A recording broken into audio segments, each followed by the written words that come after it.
brigade Abdourahmane Tchani, président du Conseil national pour la sauvegarde de la patrie, chef de l'État du Niger, empêché de s'exprimer à la tribune de la présente Assemblée générale. Avant tout propos, je voudrais renouveler la compassion des autorités et du peuple du Mali aux autorités et au peuple du Maroc, de la Libye, de la Turquie et de la Syrie suite aux catastrophes naturelles qui ont endeuillé ces pays frères. Monsieur le Président, la paix et la sécurité restent la priorité des populations du Mali et du Sahel. Après plus d'une décennie de violences aux conséquences particulièrement dévastatrices. Pourtant, cette région était connue comme un havre de paix, de cohésion sociale et de vivre ensemble entre les communautés qui la composent. Pour sa part, le Mali a décidé de changer de paradigme et de prendre son destin en main.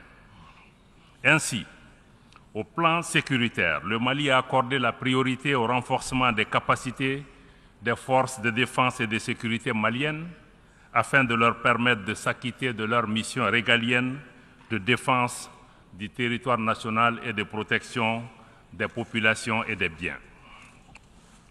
Aujourd'hui, le peuple malien a repris confiance en son outil de défense. Aujourd'hui, les populations du Mali sont encouragées par les résultats engrangés dans la lutte contre les groupes armés terroristes et leurs sponsors étatiques étrangers. Le Mali dénonce à nouveau et avec force les ingérences de certaines puissances qui continuent de faciliter les activités criminelles des groupes armés terroristes au Mali et au Sahel. Il y a lieu de rappeler que le 15 août 2022, le gouvernement du Mali avait alerté le Conseil de sécurité des Nations unies sur les actes d'hostilité et d'agression de la France. Au lieu de cesser ces agissements, ce pays membre permanent du Conseil de sécurité des Nations unies continue en toute impunité ces manœuvres de déstabilisation du Mali et du Sahel, comme en témoigne la récente libération des terroristes dans la zone des 3 frontières du Burkina Faso, du Mali et du Niger, en dehors de tout cadre judiciaire et à l'insu des États concernés, pour perpétrer plus d'actions terroristes contre nos populations civiles et nos forces de défense et de sécurité. Les actes hostiles de la France s'illustrent également par ses interventions intempestives et illégales pour retarder, voire empêcher le traitement de nos demandes de financement dans plusieurs institutions financières sous-régionales, régionales et même internationales. Dans le même ordre d'idées, il est regrettable que le même pays, la France, tente et même parfois parvienne malheureusement à instrumentaliser des organisations régionales africaines opposant des pays frères les uns aux autres uniquement pour ses intérêts géopolitiques dans une démarche néocoloniale et paternaliste. Monsieur le Président, le Mali est conscient du fait que l'action militaire seule ne suffit pas pour enrayer de manière durable les défis complexes liés au terrorisme et à certaines problématiques de la gouvernance du pays. C'est la raison pour laquelle le gouvernement s'est doté d'une stratégie intégrée qui comprend les réformes politiques et institutionnelles, le volet développement, la prise en compte des préoccupations spécifiques de la jeunesse, des femmes, y compris l'emploi et leur représentation dans les instances de décision au niveau local et national.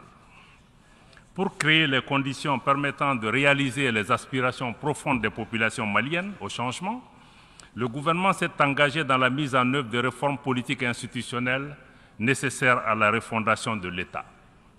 Participe de cette dynamique l'organisation réussie le 18 juin 2023 du référendum sur la nouvelle constitution du Mali, adoptée à plus de 96%.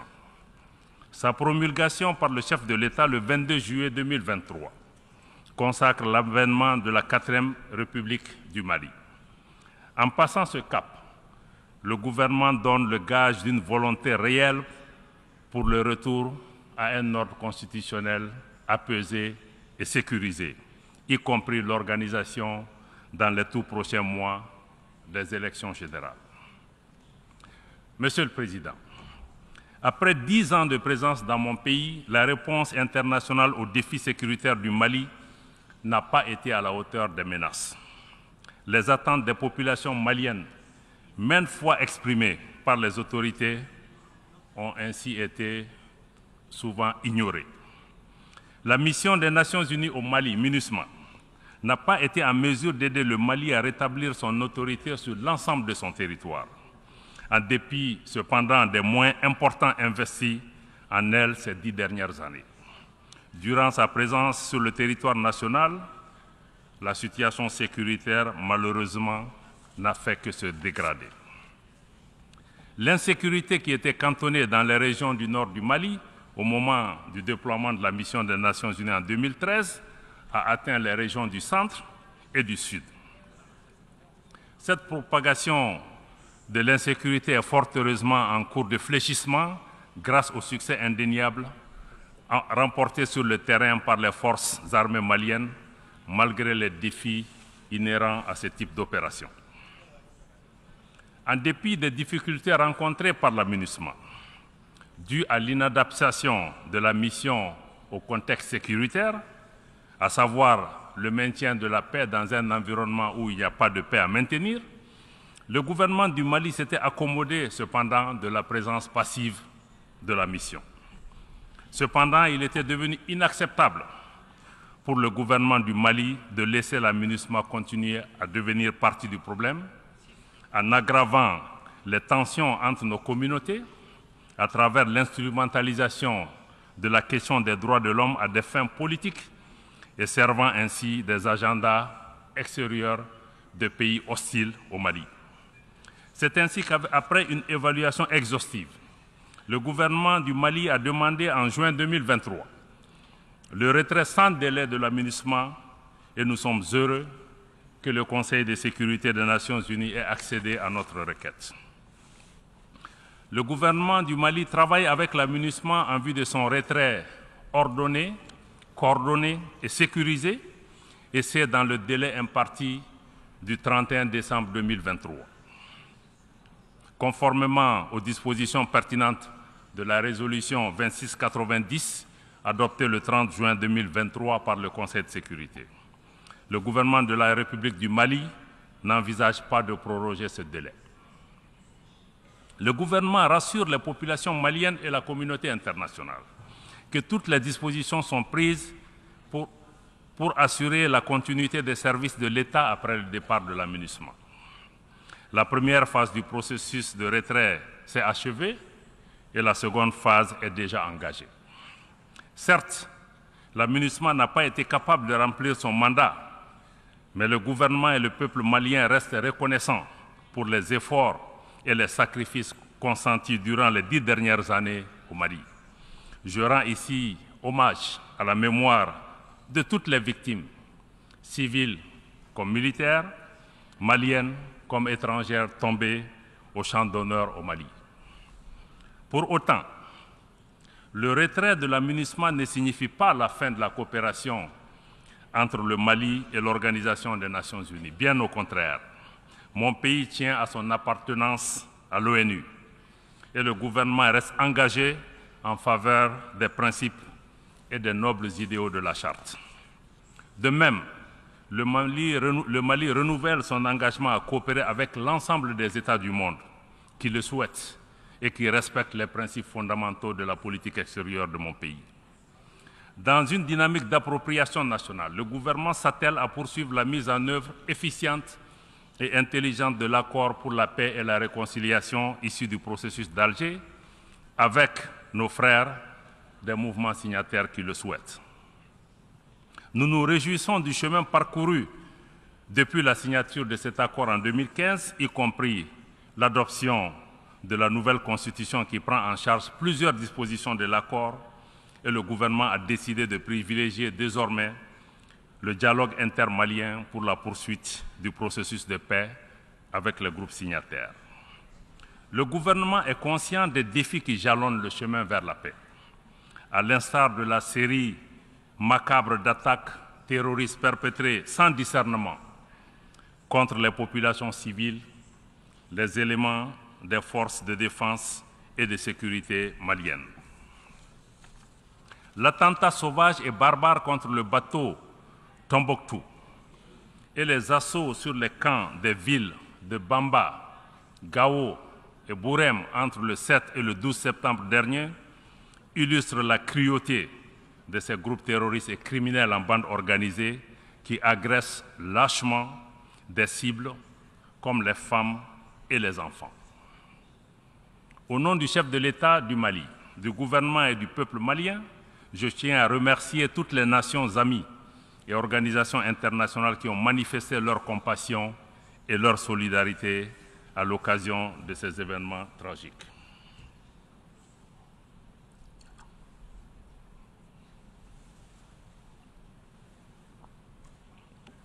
Toutefois, il est regrettable que même face à ces événements aussi tragiques, et au moment où le thème de notre session nous engage à plus de solidarité, donc il est regrettable que le Conseil de sécurité des Nations Unies ne soit pas parvenu au minimum de consensus pour à tout le moins dénoncer ces actes barbares. Malgré ces difficultés, ou mieux, en raison de ces difficultés, le gouvernement de la République du Mali est plus que jamais déterminé à exercer sa souveraineté, asseoir son autorité, toute son autorité sur l'ensemble du territoire national. Aux attaques obscurantistes, l'offensive des forces de défense et de sécurité se poursuivra et la riposte sera immédiate et ferme. C'était le cas récemment à Bourem où nos vaillants soldats ont repoussé une attaque de ces bandes criminelles et obscurantistes en leur infligeant des pertes substantielles. Concours de cette dynamique du renforcement de la présence et de l'autorité de l'État, l'engagement de l'État à occuper toutes les emprises libérées ou à libérer par la MINUSMA. Contrairement à certaines allégations, l'occupation de ces emprises, qui est en tout point conforme au texte des Nations Unies, ne constitue en aucune façon un acte de belligérance de l'État malien vis-à-vis des mouvements signataires. Au contraire, nous continuons de tendre la main à nos frères des mouvements signataires pour une paix durable et un développement harmonieux au profit de nos populations. À cet effet, nous appelons les groupes armés à se démarquer et cesser les collisions constatées avec les groupes armés terroristes lors des dernières attaques, et ce, conformément à l'accord pour la paix, mais aussi aux différentes résolutions pertinentes du Conseil de sécurité des Nations Unies. Dans le contexte géopolitique actuel, le Mali ne souhaite pas devenir un théâtre de confrontation ou de compétition entre les intérêts géopolitiques de puissances étrangères. Et nous restons disposés à coopérer avec tous les partenaires respectueux de notre souveraineté, de nos choix de partenariat et également des intérêts des Maliens. Monsieur le Président, sur la situation régionale et internationale, le Mali reste attentif au développement en cours en Afrique et dans le reste du monde. Concernant la gouvernance mondiale, le gouvernement de la République du Mali réitère son attachement au respect de la Charte des Nations Unies, particulièrement le respect de l'égalité souveraine des États et conséquemment son rejet des activités de certaines puissances à perpétuer une domination néocoloniale et à assujettir d'autres peuples, d'autres pays et d'autres nations. Le Mali est attentif aux évolutions institutionnelles et déplore que l'appréciation des changements de régime intervenus récemment dans certains pays africains soit fonction de la proximité des nouveaux dirigeants avec certaines puissances, ou tout simplement des intérêts géopolitiques en ignorant totalement les aspirations des populations des pays concernés. À cet égard, nous dénonçons et rejetons la politique des 2 poids, 2 mesures appliquées par certaines puissances, par certaines organisations régionales et même par certaines organisations internationales, y compris les Nations Unies. Cette incohérence et cette instrumentalisation ne font que décrédibiliser nos organisations aux yeux des populations et de l'opinion publique, érodant ainsi leur confiance en ces institutions qui sont désormais perçues comme détournées de leur vocation première. Certaines organisations sont utilisées en dehors de tout cadre légal ou communautaire comme des armes contre les pays et les populations qui y ont souscrit librement au prix parfois d'un transfert de souveraineté. Ces organisations se transforment ainsi en instruments de perpétuation et d'imposition d'un ordre colonial et hégémonique. De manière spécifique, nous suivons avec intérêt l'évolution de la situation au Niger depuis le 26 juillet 2023. Le peuple et le gouvernement du Mali réitèrent leur solidarité et leur soutien total au gouvernement et au peuple du Niger, pays frères, voisins et amis.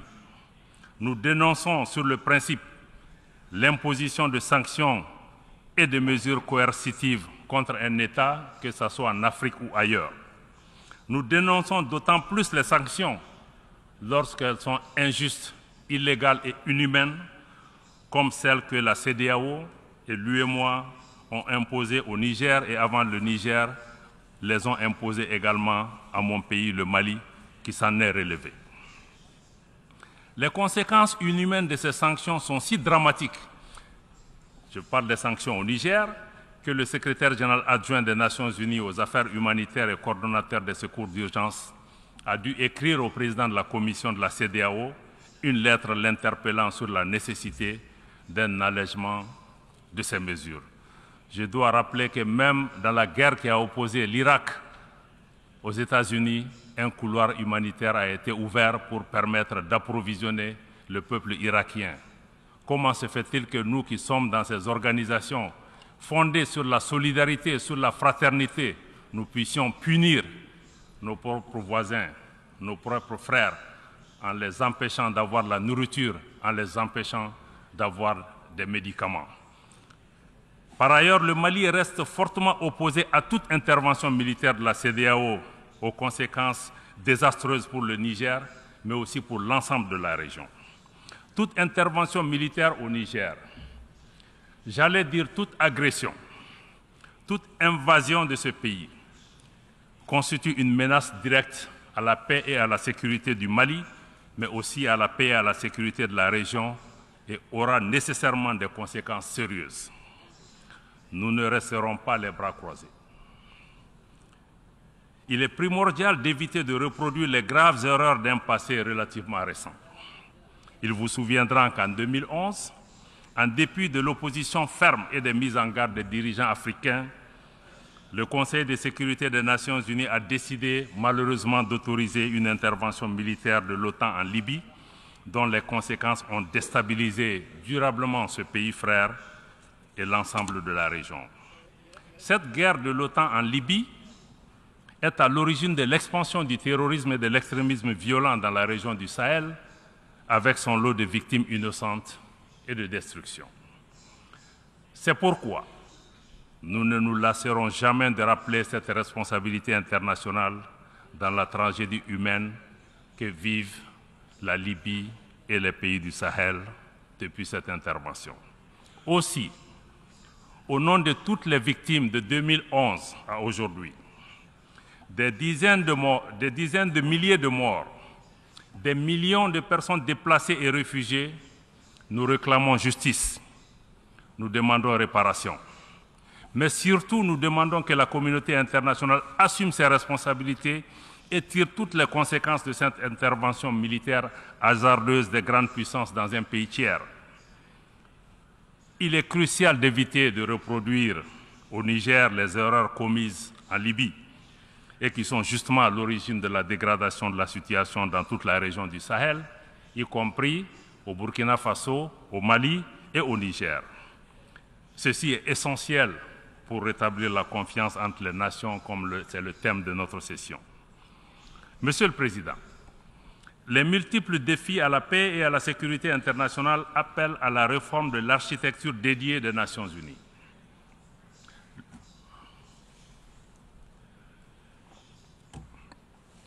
Le Mali réitère son soutien à la demande légitime du continent africain en faveur de la réforme du Conseil de sécurité afin de le rendre plus représentatif des réalités de notre temps. Dans la même veine, le Mali continuera de plaider pour la réforme de la gouvernance économique, financière et politique mondiale afin de créer les conditions optimales et justes de la participation de nos pays aux institutions multilatérales. Dans cette dynamique, le Mali réaffirme le rôle central que l'Afrique doit jouer au sein des institutions et des organisations internationales. À cet égard, le Mali salue l'ouverture de l'alliance des BRICS à de nouveaux États, y compris des États africains. L'alliance des BRICS et ses mécanismes, y compris la banque, offrent une alternative flexible et adaptée aux besoins de développement des pays du Sud global. Dans le même ordre d'idées, l'élargissement récent du G20 à l'Union africaine est un signal encourageant mais pas suffisant. Il est important que la participation de l'Afrique à d'autres forats internationaux s'intensifie au nom de la justice et de l'équité.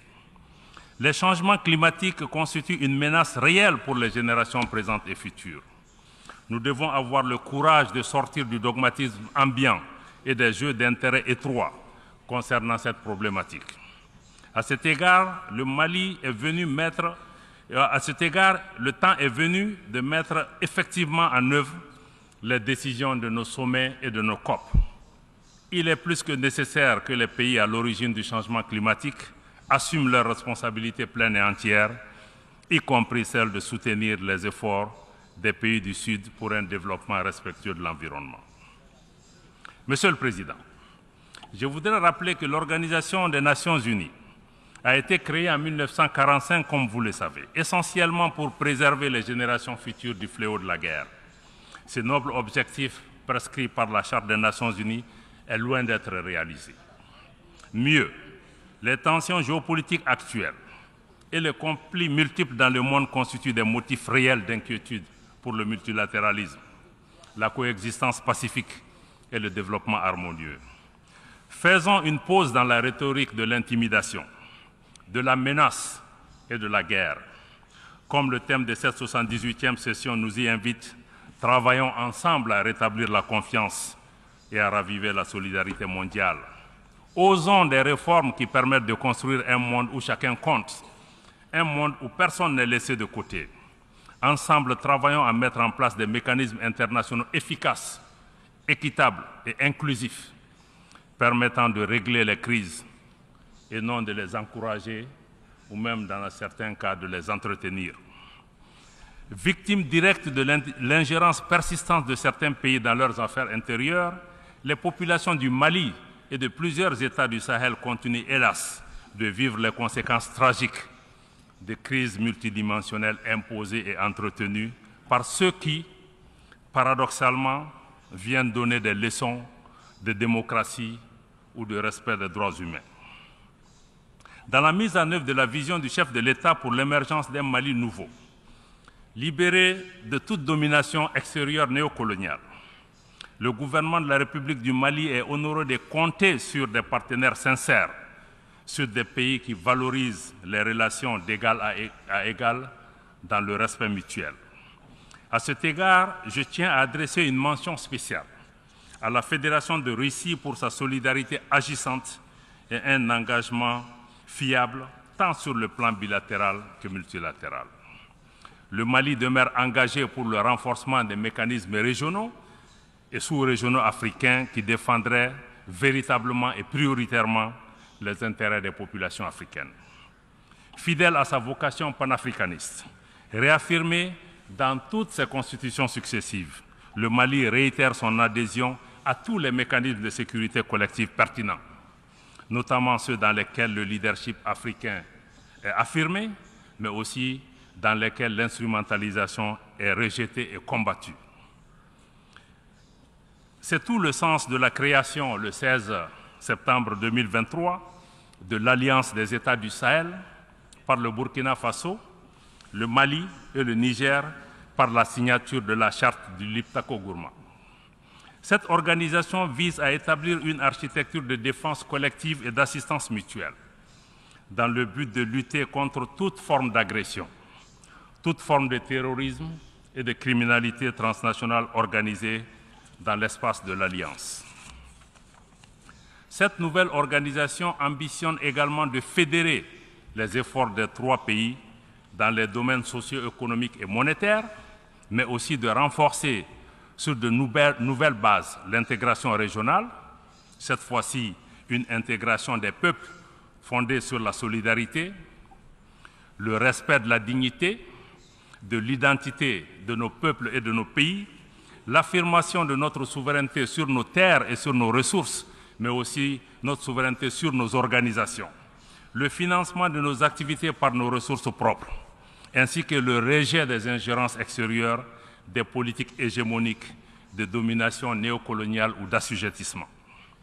Outre les mécanismes à vocation sécuritaire, le Mali souscrit pleinement aux initiatives africaines qui œuvrent à la promotion et au renforcement des liens de fraternité et de solidarité, à l'instar de l'Alliance politique africaine initiée par la République sœur du Togo et qui aspire à une Afrique indépendante, politiquement forte, décomplexée, non alignée et capable de participer d'égal à égal en tant qu'actrice à la gouvernance mondiale.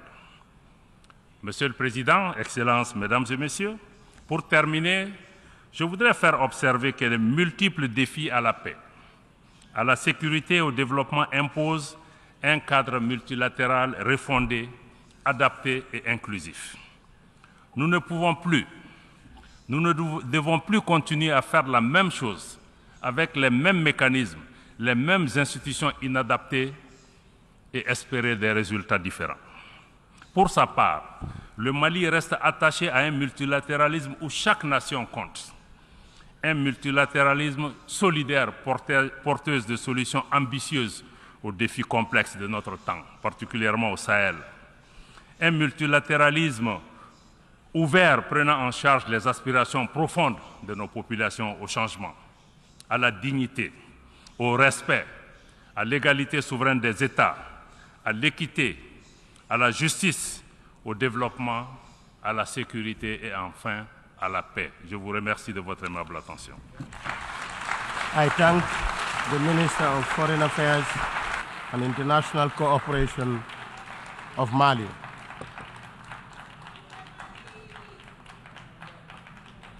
I now give the floor to Her Excellency Rem Ibrahim Al-Hassimi, Minister of State, International Cooperation of United Arab Emirates.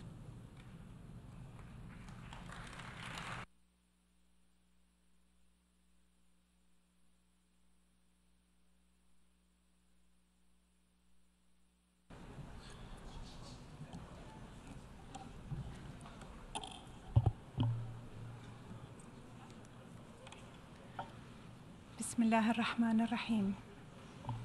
السيد الرئيس، أتقدم لكم بأحر التهاني بمناسبة توليكم رئاسة أعمال هذه الدورة، وأقدر جهود معالي شابا كوروشي أثناء ترأسه